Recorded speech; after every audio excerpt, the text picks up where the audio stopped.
میرے نبی کی ہر ادا کو میرے اللہ نے محفوظ فرما دیا، قیامت تک کے انسانوں کے لیے محفوظ فرما دیا، تاکہ آج کا دور ہو یا اس سے آگے کا دور ہو، میرے نبی کیسے تھے کتاب سامنے دکھا دی، اور اللہ ایسے لوگ پیدا کرتا رہے گا جو نبی کا چلتا پھرتا نمونہ بھی ہوں گے، جن کی زندگیوں میں جھلک ہوگی میرے نبی کی مستورات کی، بیگمات کی جھلک ہوگی ان کی عورتوں میں، اور میرے نبی کی زندگی کی جھلک ہوگی اپنی زندگیوں میں۔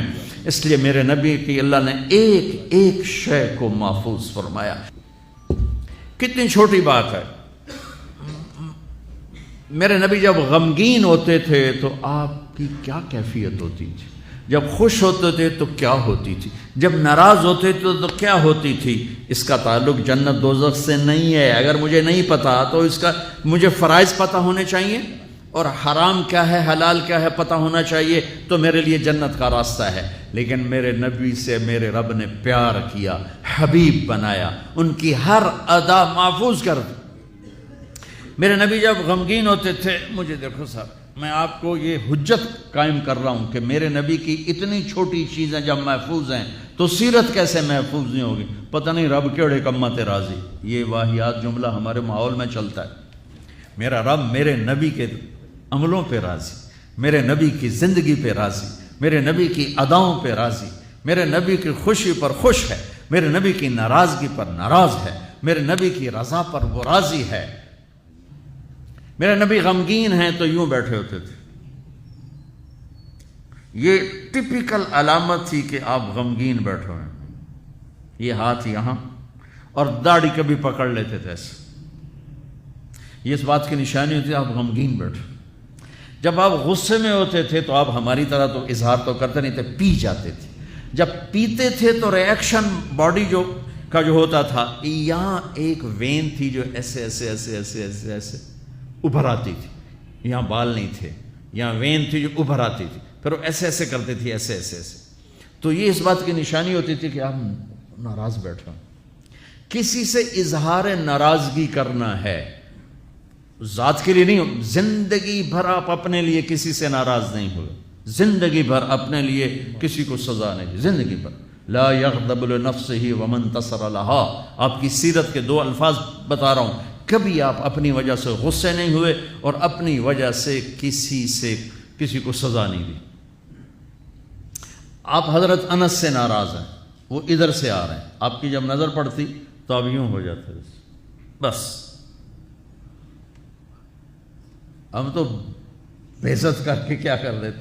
ابو ہریرہ پہ آپ ناراض ہیں، وہ ان کو نظر پڑی، جب آپ خوش ہوتے تھے تو یہ جگہ پہلے ہی روشن تھی، اس میں سے ایسے لائٹیں نکلنے لگ جاتی تھی۔ جب آپ مسکراتے تھے تو صرف یہ دانت نظر آتے تھے، اور براق الثنایا، یہ دانت اتنے روشن تھے کہ اس میں سے لائٹ نکلتی نظر آتی تھی۔ کبھی کبھی زور سے بھی ہنسے ہیں تو آخری داڑیں بھی نظر آتی تھیں، آخری داڑیں بھی نظر آتی تھیں۔ جب کسی کو دور بیٹھے کو بلانا ہوتا تھا تو یوں نہیں کرتے تھے، یوں کرتے تھے، انگلی نہیں کرتے تھے، ایسے پورے ہاتھ کا اشارہ کرتے تھے۔ مجلس کتنی ہی لمبی ہو جاتی، پاؤں نہیں پھیلاتے تھے، چوکڑی مار کے بیٹھتے تھے، چاہے آدھے گھنٹے کی ہو اور چاہے 2 گھنٹے کی ہو، گھنٹے کی ہو، آپ اس طرح، اور سب کو اس طرح توجہ دیتے تھے۔ ہر کہتا تھا با مینوں ہی ویکھی جاندے، بس مینوں ہی پروٹوکول مل رہا ہے۔ یہ نبی کی طاقت تھی، ہم تو یہ نہیں کر سکتے ہیں۔ کوئی آپ کو دائیں بائیں سے مخاطب کرتا تھا یا رسول اللہ، تو آپ ایسے نہیں دیکھتے تھے۔ میرے نبی پاک صلی اللہ علیہ وسلم تشریف فرما ہے، آپ کو کوئی ادھر سے بلاتا یا رسول اللہ، تو آپ یوں نہیں کرتے تھے، آپ یوں کرتے تھے۔ سبحان اللہ، اس کو اتنا پروٹوکول دیتے تھے، سینے سے سینہ ملاتے تھے۔ یا رسول اللہ تو یوں نہیں ہوتا تھا، ایسے ہوتا تھا۔ ادھر سے کہنے کہ یا رسول اللہ تو ایسے نہیں ہوتا تھا، پورا ایسے ہوتا تھا۔ سبحان اللہ، سبحان اللہ، سبحان اللہ۔ یہ نہیں کہ آپ لوگوں سے تھکتے ہی نہیں تھے، ایک دفعہ بھاگ کے اندر آئے، بھاگ کے، تو حضرت عائشہ نے پوچھا یا رسول اللہ خیریت تو ہے؟ کہا لوگوں نے تھکا دیا ہے اس لیے بھاگ کے اندر آ گیا۔ تو میں قربان جاؤں، کیا چیز ہے جس پر میرے نبی نے روشنی نہیں ڈالی؟ میں 100 آدمیوں سے مل کر 101 سے ویسا نہیں مل پایا تو وہی کہے گا بڑا متکبر ہے، صرف وزیران کو ملتا ہے اور عام بندیاں نہیں ملتا۔ تو پھر مجھے یہ حدیث یاد آتی ہے کہ میرے نبی بھی تھک کے بھاگ کے گھر گھس گئے کہ لوگوں نے تھکا دیا ہے، اس لیے میں اندر آ گیا۔ اتنی معمولی باتیں بھی میرے رب نے محفوظ رکھی ہوئی۔ آپ کو اجوا کھجور پسند تھی اور برنی پسند تھی، اتنی چھوٹی بات بھی میرے نبی کی میرے اللہ نے مجھ تک پہنچائی ہوئی ہے۔ آپ دودھ میں تھوڑا پانی ملا کے پیتے تھے، یہ بات بھی میرے اللہ نے ہم تک پہنچائی ہوئی ہے۔ آپ کو گوشت میں بکرے کی دستی پسند تھی اور گردن کا گوشت پسند تھا۔ آپ کی بکریوں کے نام ہمیں معلوم نہ ہو تو کوئی فرق پڑتا ہے؟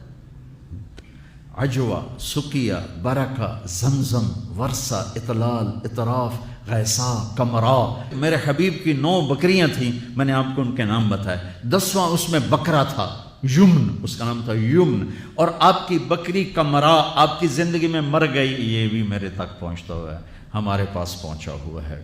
میں اپنے رب پہ قربان جاؤں جس نے اپنے حبیب کی ایک ایک شے ہم تک 2 گدھے عفیر یافور، 2 خچر دلدل فضہ، 4 اونٹنیاں عذبا، جدعا، شہبا، قصوا۔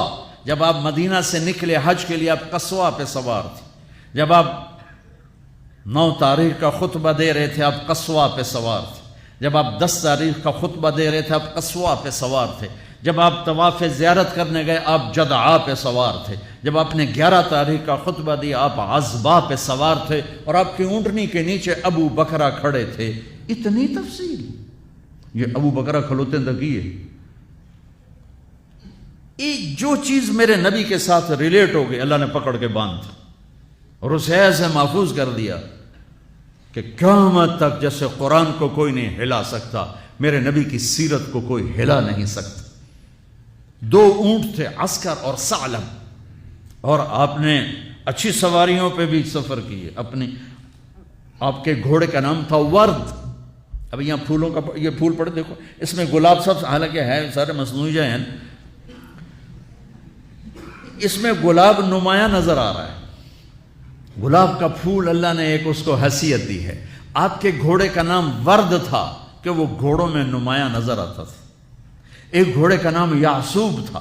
یعصوب ملکہ شہد کو کہتے ہیں، شہد کی مکھی کی جو ملکہ ہوتی ہے اس کو یعصوب کہتے ہیں، وہ ایسے نمایاں نظر آتی، وہ گھوڑا نمایاں نظر آتا تھا۔ ایک گھوڑے کا نام تھا ثقب، ثقب کہتے ہیں بہنے کو، تو وہ اس طرح چلتا تھا جیسے پانی چل رہا ہو۔ سبحہ کہتے ہیں اڑنے کو، کل فی فلک یسبحون، اڑنے کا، وہ اتنی تیز بھاگتا تھا جیسے اڑ رہا ہو۔ ثقب، سبحہ، لزاز، طراز، لحیف، سجل، یعصوب، یعبوب، ورد، عالیشان گھوڑوں پہ سوار ہوئے، اونٹوں پہ سوار ہوئے، اونٹنیوں پہ سوار ہوئے، خچر پہ سوار ہوئے، گدھے پہ سوار ہوئے، سزوکی سے لے کر اور مرسڈیز تک سب کے لیے راستہ نکالتی۔ اچھے کپڑے پہنے، درمیانے کپڑے پہنے، پیوند لگے کپڑے پہنے۔ ایک اونٹ آج کل کو 3 لاکھ کا آتا ہے۔ سعد بن عبادہ آئے، یا رسول اللہ یہ جوڑا آپ کو پیش کرنا ہے۔ جوڑا ریشمی نہیں تھا، پتہ نہیں کس وجہ سے اتنی قیمت تھی، وضاحت نہیں ملی۔ آپ نے فرمایا کتنے میں لیا ہے؟ کہا جی 27 اونٹ دے کے خریدا ہے۔ 81 لاکھ کا جوڑا۔ آپ کہتے دفع ہو جا، اتنا زیادہ اسراف، اتنی زیادہ فضول خرچی نہیں۔ آپ کو پتہ تھا میری امت میں بادشاہ بھی آئیں، ان کو میں نے گنجائش دی۔ یہ سنت نہیں ہے، یہ گنجائش ہے، گنجائش۔ آپ نے پہنا اور ان کو خوش کیا، پھر اتار کے آگے دے دی۔ سعد بن عبادہ ہے، یا رسول اللہ آپ کو مغز کھلانا ہے۔ آپ نے کہا لیا۔ اگلے دن دیگڑ چڑھے ہو بندے نے سر، اور یہ کیا کیا؟ کہا یا رسول اللہ بس آپ کو جو کھلانا تھا میں نے 100 اونٹ ذبح کر کے صرف مغز نکال کے پکایا، باقی تقسیم کر دیا۔ تو آپ کہتے تو نے بڑی فضول خرچی کی، تو نے تو بہت زیادہ اسراف کیا ہے۔ تو آپ خوش ہوئے، آؤ بھائی ساتھ کی ضیافت کھاؤ۔ 100 اونٹوں کا صرف مغز پکا کے کھلا دیا۔ اتنی زندگی کا کوئی روپ ایسا نہیں جہاں میرے نبی کی روشنی نہ پڑ رہی ہو، میرے نبی کا نور نہ پڑ رہا ہو۔ آپ لینے والے بنو، آپ پڑھنے والے بنو۔ زندگی کے ہر روپ کو حسین بنانا ہے۔ وہ جو آیت پڑھی تھی جاوید صاحب نے، لَقَدْ كَانَ لَكُمْ فِي رَسُولِ اللَّهِ